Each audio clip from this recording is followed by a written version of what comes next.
The smell hit her before she unlocked the front door. Not rot, not mold, but fresh paint, thick, chemical, unmistakable. The kind that made your lungs itch. Ava Landry stopped cold on her front step. Suitcase still in hand, staring up at her own house like she'd never seen it before, because she hadn't. Not like this.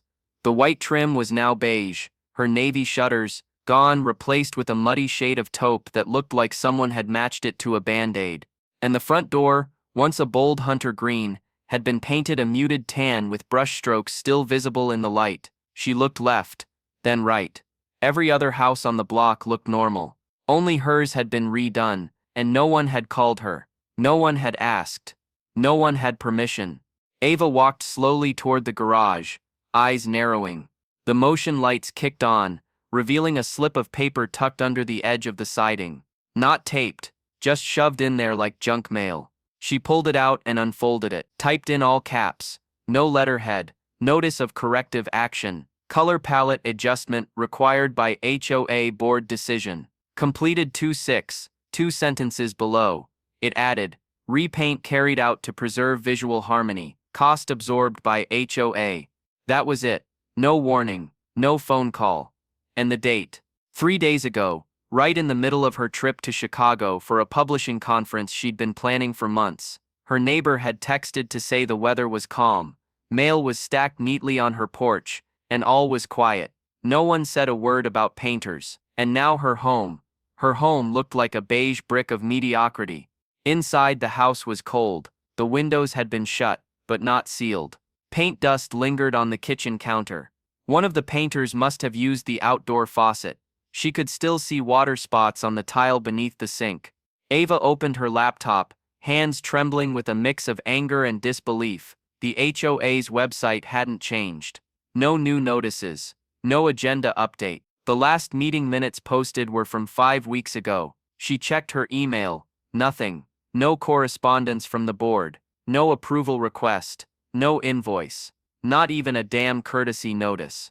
The worst part, she knew exactly who had done it. Nadine Carter, HOA president, self-appointed guardian of neighborhood continuity, and the same woman who once issued a violation because Ava's seasonal wreath had too much red in it. Nadine had made it clear during last year's board meeting that she didn't like Ava's color choices. It's bold, she'd said with a smile that wasn't one. It just doesn't blend. But this was beyond pettiness. This was vandalism. Disguised as authority. Ava didn't cry. She didn't panic. She pulled her phone from her back pocket, took 12 photos from every angle, and started a new folder labeled Unauthorized Alteration, Property Violation.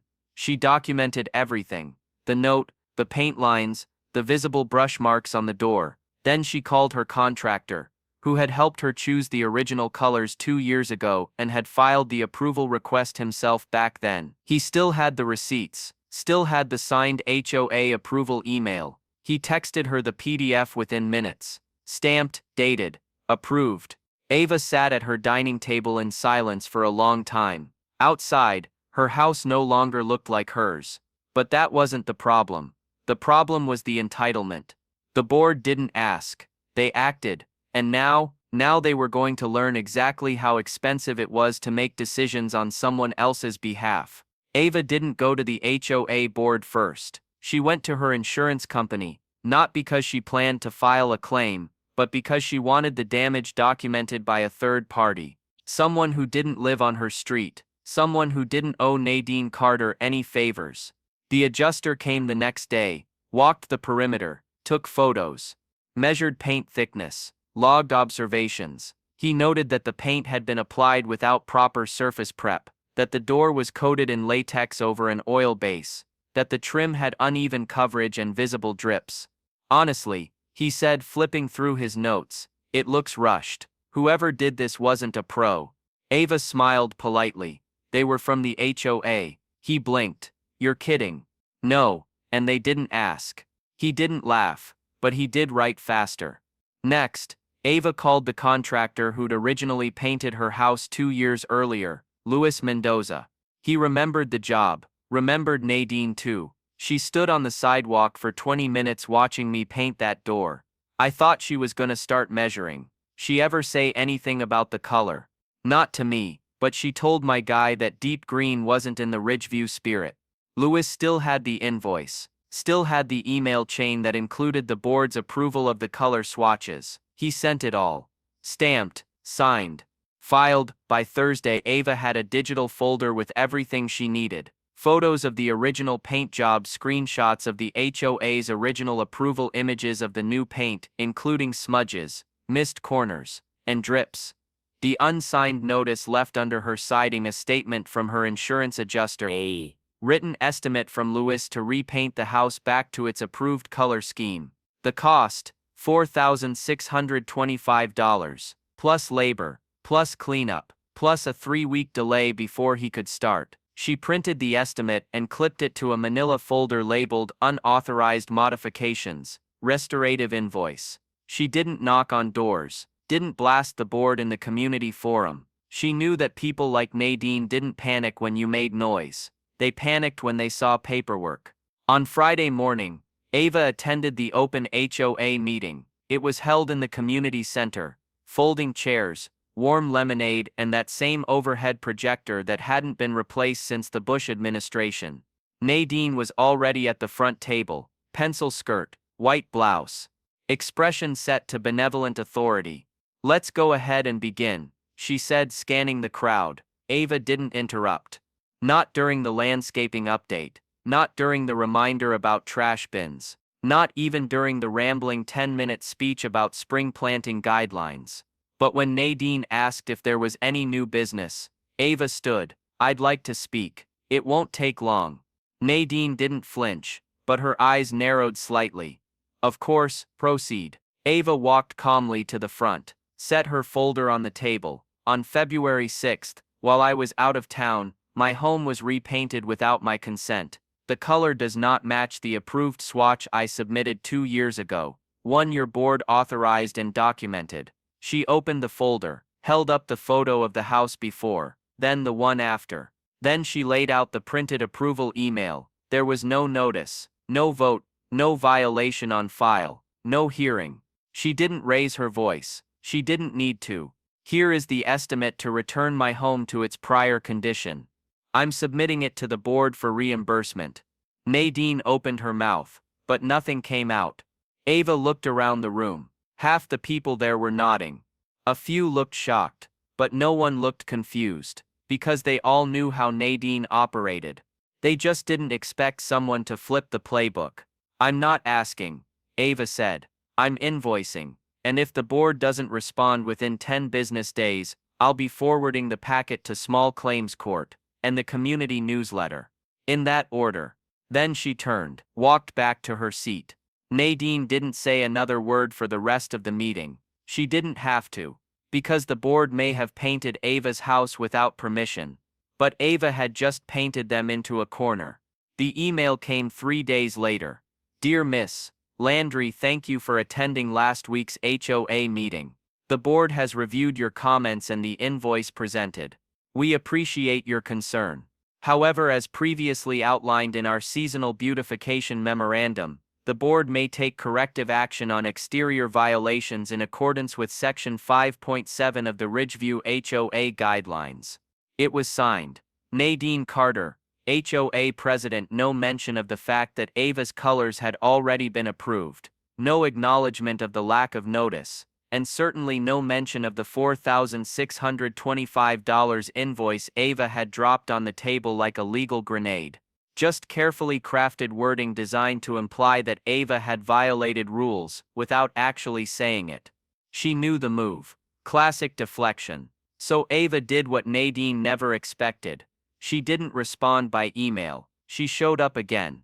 This time the meeting wasn't as quiet. More chairs were filled. More people seemed alert. The rumor had spread about the repainting, the invoice, and the woman who stood up and dared to invoice the HOA back. Ava sat in the second row, folder in hand. Nadine arrived late. When the meeting opened for resident concerns, Ava stood immediately.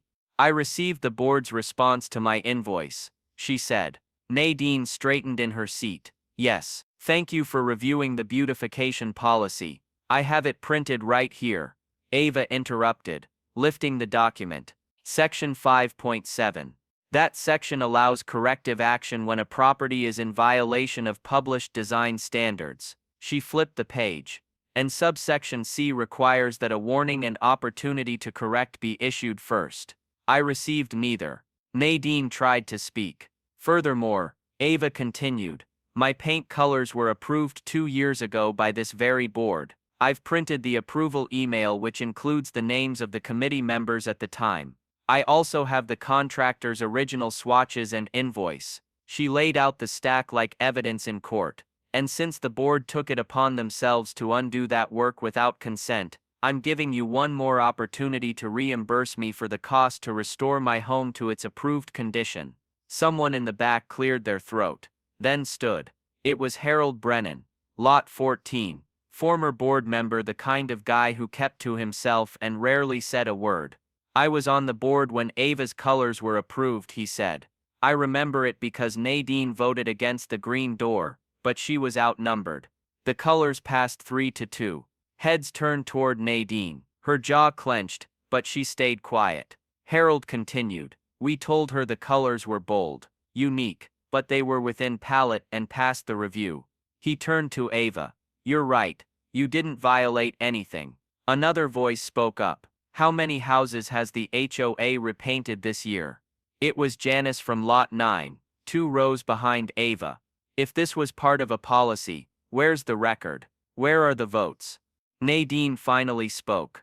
The beautification initiative is ongoing and selectively applied based on visual assessments and neighborhood consistency. Ava raised an eyebrow. So you're saying it's subjective? I'm saying it's strategic. Strategic trespassing. That stopped the room cold. Even the board members shifted in their seats. Ava turned to the group. Let's be honest, this wasn't about paint, it was about preference. Someone didn't like my door, someone didn't like my trim, so they decided their personal taste was more important than the rules they're supposed to enforce. She didn't yell, she didn't need to. The room was listening, and more importantly they were agreeing.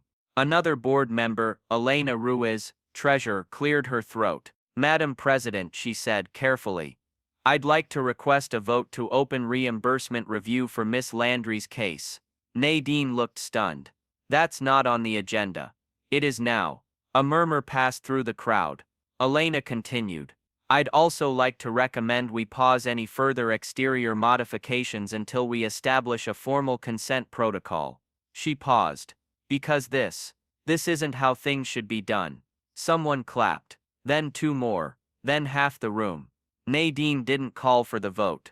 She didn't say another word. She just sat there, eyes forward, frozen beneath the weight of a meeting she no longer controlled. And Ava. She sat down slowly, calm, collected and prepared. Because this wasn't over. But the balance had shifted. The following week, Ava noticed the shift. It wasn't loud. It wasn't dramatic. But it was unmistakable. The neighbor who always waved, Janet with the terrier and the purple mailbox, suddenly crossed the street before reaching Ava's driveway. The community Facebook group, which had been quiet for months, suddenly exploded with posts about residents who think they're above neighborhood harmony and the cost of vanity projects. One post read, "We need unity, not lawsuits. If you don't like Ridgeview's rules, there are plenty of other neighborhoods."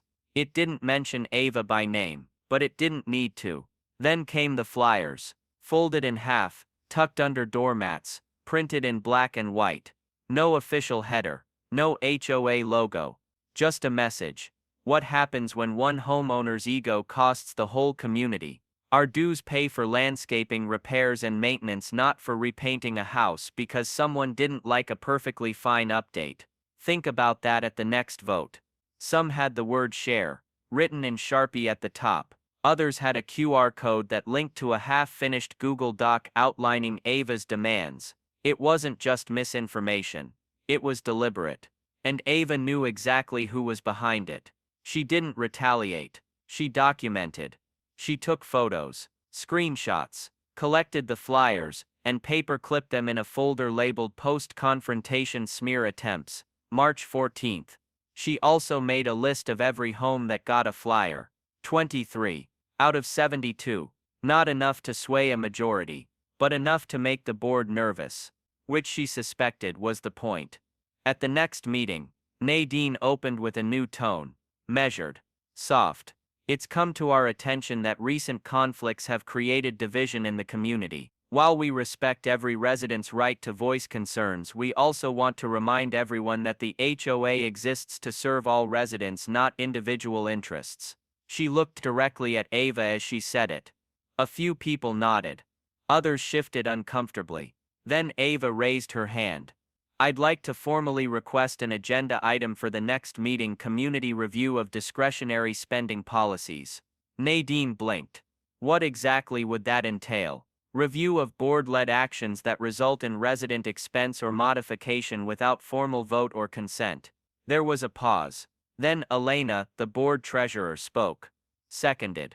Nadine didn't reply. She just clicked her pen and wrote something down. Ava knew she was running out of patience.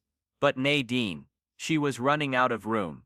2 days later, Ava received a certified letter. Not from the HOA. From a private mediator. It was a proposal drafted at the request of a concerned party, offering a compromise. The HOA would cover half the repainting cost in the spirit of community cooperation if Ava agreed to drop all claims and waive further complaints. It sounded generous. If you ignored the fact that they'd vandalized her property in her absence, and were now offering a partial refund like it was a favor. She scanned the letter, folded it neatly, then placed it back into the envelope and wrote 2 words across the front in permanent marker: full amount. That Friday, Claire, the newsletter editor, called Ava. I've been asked not to feature you this month. Ava was silent. I submitted the porch piece anyway. But Nadine called it divisive. It was about paint. Exactly. Claire sighed. Look, not everyone's against you. But people are scared. They think if they support you they'll be next. Ava didn't blame her. She'd seen it before. Petty power didn't need votes. It needed silence. That evening, Ava sat on her porch with a folder in her lap and a notepad in her hand. She wasn't tired. She was focused. She made a list of everyone who had privately thanked her but never spoke up. Then she wrote a new column, not for the newsletter but for her own blog. A space she hadn't used in years, but still had a few hundred subscribers from her publishing days. The headline read, "When Policy Becomes Personal, What One HOA Got Wrong About Consent, Power and Paint." She didn't name names. Didn't need to. But she told the story. Every detail. Every piece of paper, every vote that didn't happen, every neighbor who looked away, and she ended it with a line Nadine would never forget. They thought silence would make this go away, but silence is where power hides. And this time I brought the light.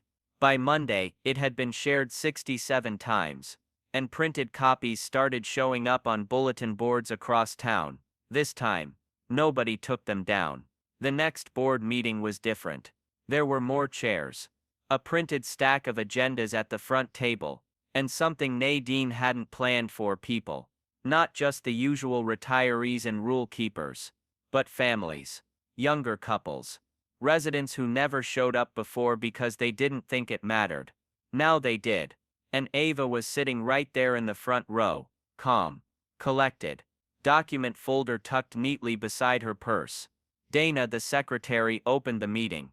Nadine tried to take over immediately, jumping ahead in the agenda, brushing past the resident concerns section. But Elena stopped her. Actually, we do have a motion on the table from last month. This isn't the appropriate time for. You agreed to it, Elena said, her voice even. You signed the agenda. The items listed under board review: discretionary actions without consent. The room went quiet. Nadine scanned the crowd. A few familiar faces nodded. Others just waited. She swallowed.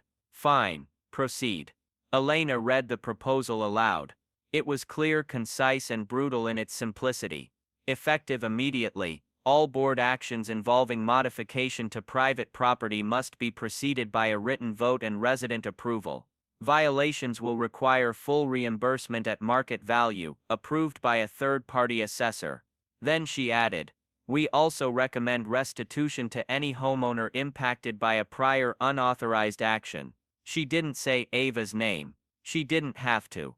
Nadine tried to steer the conversation. We're entering dangerous territory. If we start reimbursing people for every disagreement, we'll be drowning in claims. We're not talking about disagreements, Daniel from Lot 8 replied. We're talking about trespassing, about repainting someone's home while they were out of town and calling it maintenance. Claire chimed in. If the board starts acting without approval, what's next? Changing someone's roof color because it doesn't match the neighbors? Or removing someone's garden? Another woman asked. Or their ramp, said a man in the back. You gonna tear down someone's ADA railings next? Nadine looked stunned. The crowd wasn't angry. They were informed, which made them more dangerous than if they were just upset.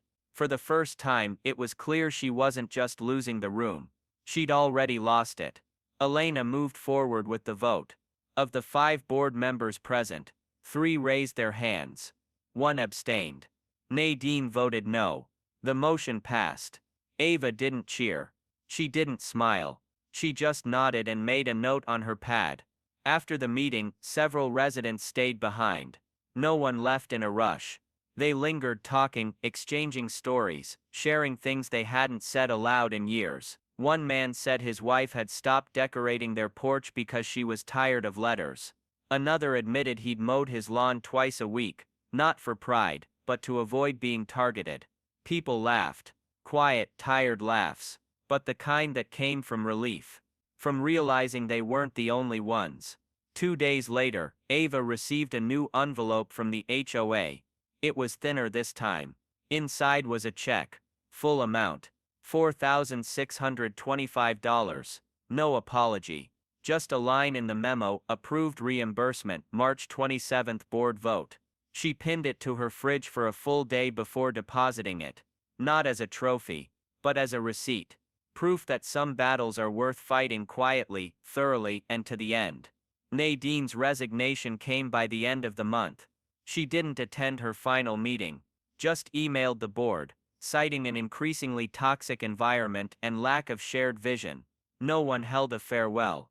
No one printed a statement. Someone updated the website, and life went on. Claire's next newsletter led with a short editorial. Community doesn't mean sameness. It means consent. It means communication. And most of all, it means knowing the difference between leadership and control. A photo of Ava's house followed the article. Same green door.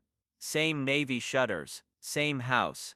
But a neighborhood that had finally changed around it. By the time the first coat of paint dried, Ava Landry finally exhaled. Her front door was green again. Deep, bold and rich. Just like she'd chosen 2 years ago. The navy shutters had been restored, crisp against the clean white trim, and not a single drip or uneven stroke remained. Lewis's crew had taken their time. Not because the job was big, but because Ava made it clear this wasn't about a quick fix. This was about making things right. And for the first time since she'd returned from Chicago, Ava's house looked like her home again. She didn't throw a party. There was no celebration. No gloating, no front yard victory speech. But neighbors noticed. They walked slower past her yard. Some nodded politely. A few offered quiet thumbs up. One man she'd never spoken to before stopped his jog, pulled out an earbud and said, "Looks great. Better than what they did." Ava smiled and thanked him, then went back to watering the basil by her porch steps. The statement was simple. Honest. And it said more than all the HOA's flyers, policies, or clipped emails combined.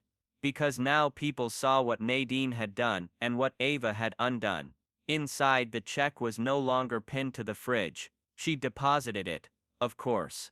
$4,625, paid in full, quietly approved by the board after the reimbursement vote passed. It came with no note, no apology.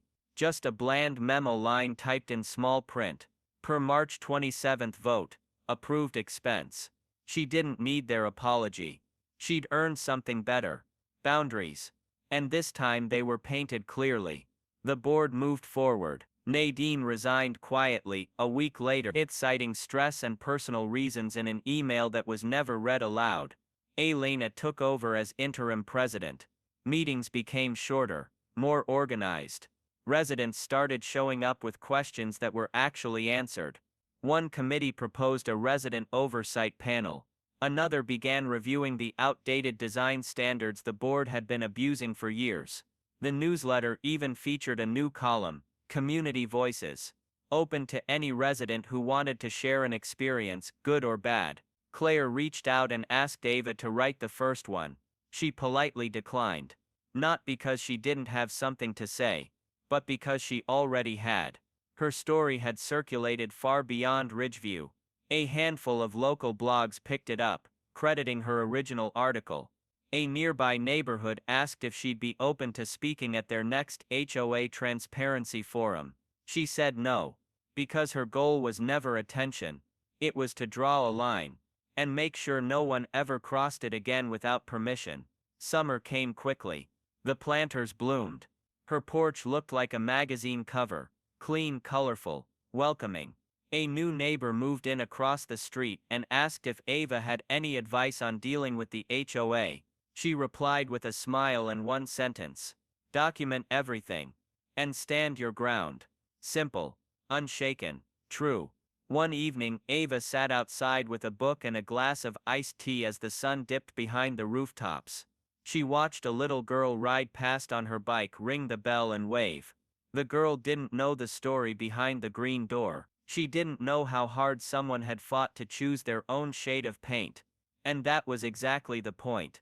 No one should have to fight this hard to keep what's already theirs.